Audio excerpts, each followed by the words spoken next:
Aline, mãe de 3 filhos e casada com Rosenilson. Aí me conta o Zé Carioca. O Zé Carioca veio lá de Varginha e ele não fala casamento, fala união. Isso é uma união que durou 10 anos. Aí eu disse, é mesmo? Ele disse, é, Marcelo, terminou tem 1 mês. Eu disse, rapaz, esse Rosenilson, eu conversei com mais de 10 pessoas. Ele diz que ele é calado, não conta nada para ninguém. Ele é o silêncio em pessoa. Ele é tão silencioso, tão silencioso, tão silencioso, que ele só abre a boca uma vez. Para quê? Eu disse, para brigar. Ele é silencioso, mas com a mulher ele briga.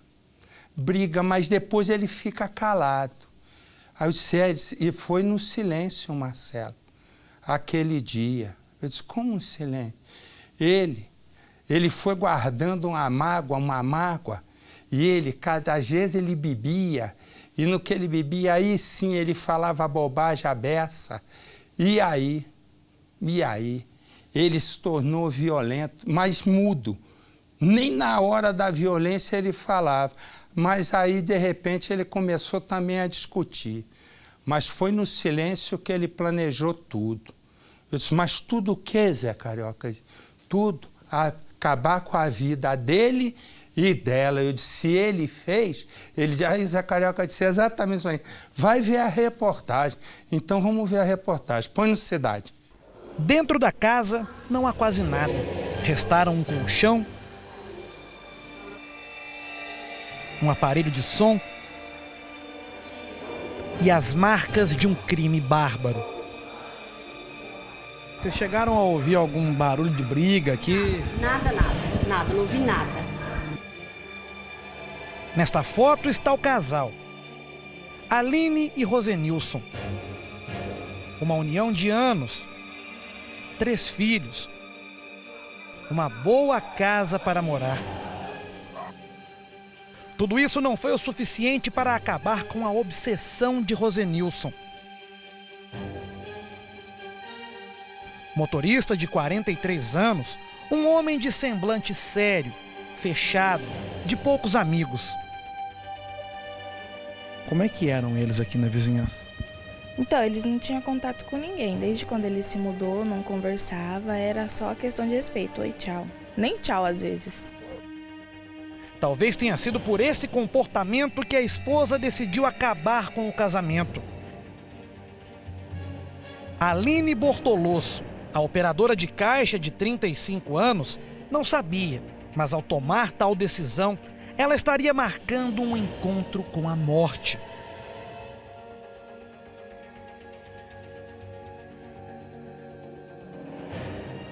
O principal suspeito apontado por todos que conheciam o casal é Rosenilson. Na rua onde Aline foi morta, o medo tomou conta dos moradores. Para contar algo que presenciaram na vida do casal, todos preferiram esconder o rosto. A gente ia lá no mercado, via a moça lá todo dia. Agora ver acontecer que ele matou numa covardia dessa, né? Assusta. Assusta, e muito. Há pouco mais de 1 ano, o casal se mudou para essa casa aqui. Vieram morar aqui a Aline, o Rosenilson, as 2 filhas maiores e o filho mais novo. A Aline era sempre vista por aqui, trabalhava em um supermercado bem próximo, então os vizinhos sempre a viam passando por aqui. Já o Rosenilson dificilmente era visto, o motorista ele ficava um bom tempo fora de casa. Quando vinha para casa, ele se limitava a um bom dia, uma boa tarde, uma boa noite. Falava pouco com os outros moradores da rua. Era mesmo uma família muito fechada. Era um casal que não tinha contato com ninguém que morava aqui.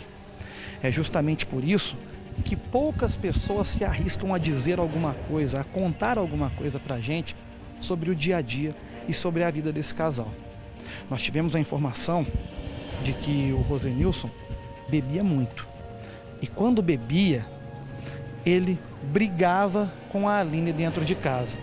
Alguns vizinhos viram já ele chegando alcoolizado aqui, descendo do carro e depois maltratando a Aline. Na maioria das vezes, as pessoas não conseguiam perceber o que acontecia porque ele tinha o costume de deixar a televisão em um volume alto ou então ligava o som em um volume bem alto, justamente para poder encobertar isso que ele fazia aqui dentro. Há um mês, mais ou menos, eles se separaram. A Aline não aguentou mais, não quis mais manter aquele casamento. Ela pegou os filhos e se mudou para uma outra casa, bem perto do supermercado onde ela trabalhava. O Rosenilson ainda ficou aqui. Ele morou aqui por mais 3 semanas e há uma semana ele foi embora, se mudou para a casa da mãe dele. Tirou todos os móveis e ficou de entregar a casa para o dono na semana que vem, porque antes ele teria que fazer a pintura da casa para entregar o imóvel em perfeitas condições. Foi isso que ele teria vindo fazer aqui no dia do crime. Alguns moradores viram, por volta do meio-dia, perto do horário do almoço, quando ele chegou aqui, parou o carro e desceu com uma lata de tinta, um rolinho e um pincel. Ele disse até, comentou aqui que estava esperando um outro rapaz que iria ajudá-lo a fazer a pintura da casa. Já no início da tarde, a Aline chegou aqui. Ela estava de folga do trabalho e a informação que nos chegou é de que ela veio conversar com ele para resolver algum assunto relacionado à pensão alimentícia dos filhos. Essa informação não foi confirmada ainda pelos familiares, mas é o que os vizinhos nos contaram, que esse seria o assunto que os dois iriam conversar aqui. A Aline, então, entrou e foi lá para dentro da casa com ele. Entrou para não sair mais. Quem saiu daqui no final da tarde foi o Rosenilson. Saiu bem assustado, pegou o carro e foi embora muito rápido. As pessoas aqui até estranharam, porque o som estava alto, o som ficou ligado a tarde inteira em um volume bem alto e quando ele foi embora, o som permaneceu ligado. Como de costume, a gente fica aqui, aí a gente só viu na hora que ele saiu de cabeça baixa, não falou nada. Não, ele nunca falou com ninguém, só que daí ele saiu de cabeça baixa, fechou o portão e foi embora. Ele parecia assustado.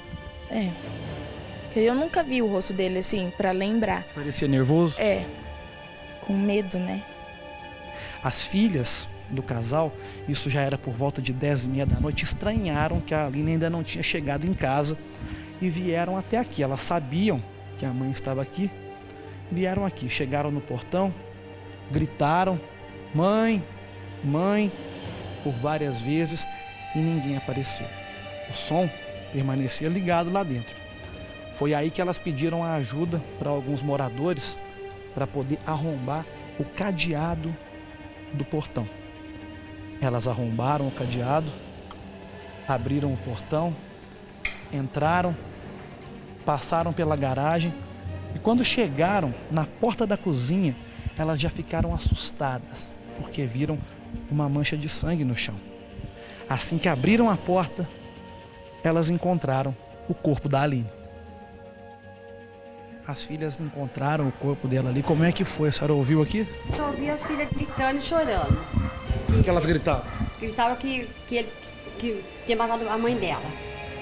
A polícia acredita que a Aline tenha sido golpeada com uma faca do lado de fora da casa e depois arrastada para a cozinha, onde morreu. A arma do crime foi encontrada em cima da pia.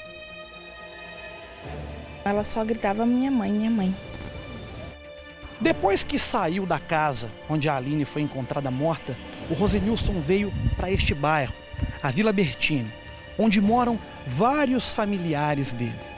Ele teria passado na casa de um irmão, deixado o carro e depois saído, apavorado, sem dizer nada para ninguém, sem dizer para onde ia. Os familiares ficaram muito preocupados com aquilo. Eles nunca tinham visto o Rosenilson daquele jeito, tão nervoso. A suspeita é de que logo depois que ele saiu da casa desses familiares, ele tenha vindo para cá. É uma área de preservação ambiental que fica bem perto da casa e aqui ele teria tirado a própria vida. Quem encontrou o corpo do Rosenilson foi o pai dele, que saiu logo pela manhã para procurar o filho, preocupado. Ele queria saber onde o Rosenilson poderia ter ido. Quando passou por aqui, ele viu o filho morto. O Juraci, ele trabalha aqui perto, ele estava por aqui na hora que o Rosenilson foi encontrado. Onde é que estava o corpo do Rosenilson, Juraci? Tá. Então, realmente eu moro aqui do lado, né? O corpo estava ali, naquela rampa ali. Tem um riachinho aqui, do lado do oposto, naquela rampinha descendo ali, ó. Tava caído ali, ó. Aí tava esperando a polícia chegar, a perícia, né? Para recolher o corpo. Isso que eu vi. Familiares das vítimas preferiram não dar entrevista. O caso gerou comoção entre os vizinhos, que se preocupam agora com os filhos do casal, que terão que viver sem a mãe e sem o pai. Eu acho que era mais velha, ela estava sentada ali e ligando para a tia dela, ela falou que agora não tinha mais ninguém. Eu comecei a chorar, pela dor, né? Que a gente é humano, a gente sente. Imagina, sujeito mata a mãe dos filhos, se mata e as crianças para ele não têm a menor importância, né, Farol? Teria que pensar nisso, nas consequências. Tem que ver as crianças, filho dele, filho da mulher, quer dizer, ele tomado pela obsessão de se vingar, ele elimina a mulher e depois fica alucinado, vagando e se esquece completamente dos filhos. Não se lembrou dos filhos em momento nenhum. Isso tem um nome no meu dicionário, se chama egoísmo. Baixa estima é um nome, a outra se chama egoísmo. Você olha só para si e para os seus desejos, o resto não importa. Aí é fácil ter filho.